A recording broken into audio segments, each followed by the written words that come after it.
Welcome to our channel. Today we how to set up Touch ID on iPhone SE. Pro tips step by step clearly. Unlock your iPhone SE and navigate to the home screen. Locate and tap on the Settings app icon. Scroll down and select Touch ID and passcode. If prompted, enter your device passcode to proceed.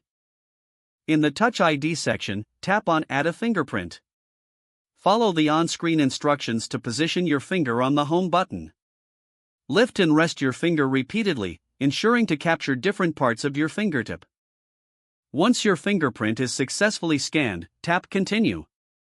You will be prompted to scan your fingerprint again to improve recognition. Repeat the process, adjusting the angle and pressure of your finger as needed. After the second scan, tap Done to finish adding your fingerprint. Next, decide how you want to use Touch ID by toggling options for iPhone Unlock, Apple Pay, and App Store. Make sure all desired features are enabled for a seamless experience. If you want to add another fingerprint, simply tap on Add a fingerprint again and repeat the scanning process.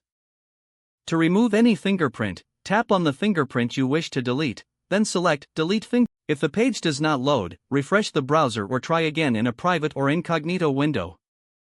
Make sure you are using the correct email address, then retype it carefully to avoid small typos. If your password is not accepted, use the Reset option and create a new strong password you can remember. Check your spam folder for verification or security emails, then complete any requested confirmation steps. Enable two-factor authentication if available to improve account security and reduce unauthorized access risk. After signing in, review your profile details so your contact information and settings are accurate and current.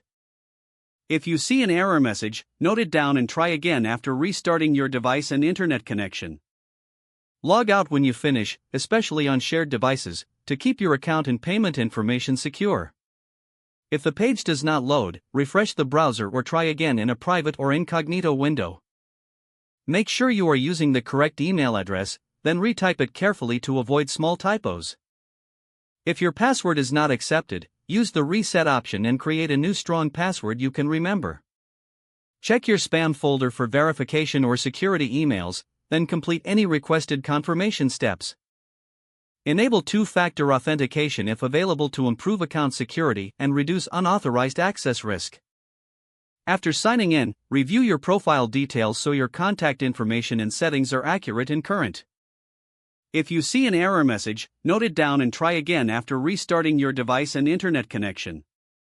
Log out when you finish, especially on shared devices, to keep your account and payment information secure. Don't forget to like this video and subscribe to our channel for more step-by-step tech guides.